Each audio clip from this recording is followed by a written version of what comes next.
আজকে নিয়ে এসেছি দই পোস্ত কাতলার রেসিপি নিয়ে। এটা খেতে দারুণ সুস্বাদু আর এটা বানানো খুবই সহজ। গরম গরম ভাতের সাথে এই রেসিপিটা জাস্ট জমে যাবে। ভিডিওটা শুরু থেকে শেষ অবধি দেখার অনুরোধ রইল। আর ভালো লাগলে অবশ্যই একটা লাইক এবং সকলের সাথে শেয়ার করে দেবেন। তাহলে চলুন ভিডিওটা শুরু করা যাক।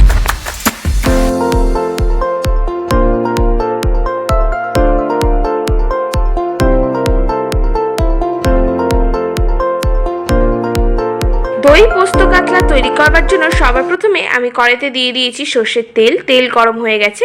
এবারে ফোড়নের জন্য দেব এলাচ, লবঙ্গ আর গোটা জিরে। এলাচটাকে আমি ফাটিয়ে নিয়েছিলাম যাতে এটাকে না ছেটকোয়। একটু 3-4 সেকেন্ড মতো নেড়ে নিতে হবে যতক্ষণ এর থেকে সুন্দর গন্ধ বেরোতে শুরু করবে।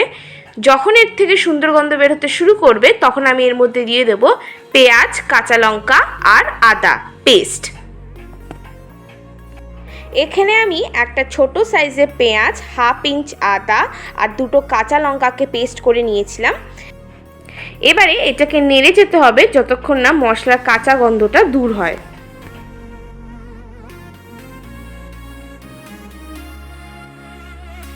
মশলার কাঁচা গন্ধটা দূর হয়ে যাওয়ার পর এবারে আমি একে একে সব মশলা অ্যাড করব। প্রথমেই দিয়ে দিলাম হলুদের গুঁড়ো। সামান্য হলুদের গুঁড়ো অ্যাড করে দেওয়ার পর দিয়ে দিচ্ছি কাশ্মীরি রেড চিলি পাউডার। ঝালটা আপনাদের নিজেদের স্বাদ অনুযায়ী ব্যবহার করবেন। তারপরে আমি এর মধ্যে দিয়ে দেব পরিমাণ মতো নুন।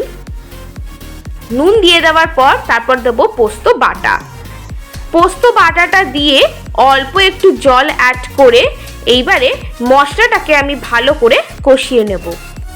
আমাকে কিন্তু অবশ্যই কমেন্ট বক্সে কমেন্ট করে জানাবেন এই রেসিপিটা আপনাদের কেমন লাগছে। দেখতেই পাচ্ছেন কষাতে কষাতে মশলা থেকে তেল ছাড়তে শুরু করে দিয়েছে। এইবারে আমি এর মধ্যে দিয়ে দেব আগে থেকে ফেটিয়ে রাখা 2 চামচ টক দই। লো ফ্লেমে রেখে টক দইটাকে দিয়ে এবারে ভালো করে কষাতে হবে। আমি কিন্তু কাঁটা চামচ ব্যবহার করেছি, মানে কাঁটা চামচ দিয়ে এই টক দইটা কিন্তু ফেটিয়েছি। যে কোনো কিছু ফ্যাটানোর জন্য কাঁটা চামচ ইউজ করলে ফ্যাটানোটা ভালো হয়। মশলাটাকে ভালো করে কষিয়ে নেওয়ার পর এবার আমি অ্যাড করে দিচ্ছি জল। এটা কিন্তু পোস্ত বাটার জল। জলটাকে অ্যাড করে এবারে এর মধ্যে আমি দিয়ে দেব চিনি। চিনিটা এই কারণেই দিচ্ছি যেহেতু এখানে টক দই ব্যবহার করেছি, তাই স্বাদটাকে ব্যালেন্স করবার জন্য দিয়ে দিলাম। এইবারে এটাকে আমি মিডিয়াম টু লো ফ্লেমে ফুটতে দেব। দেখতেই পাচ্ছেন ঝোলটা ফুটে গেছে। এইবারে আমি এর মধ্যে অ্যাড করে দিচ্ছি আগে থেকে ভেজে রাখা কাতলা মাছগুলো।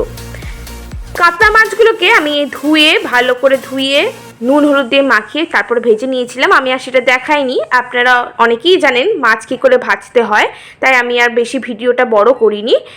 কাতলা মাছটাকে দিয়ে একটুখানি নেড়ে চেড়ে নেব। এবারে আবার এটাকে 5 মিনিটের জন্য ঢাকা দিয়ে রেখে দেব।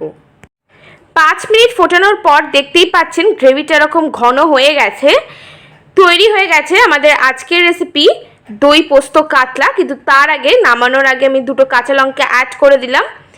এবারে চলুন এটাকে গরম গরম পরিবেশন করি।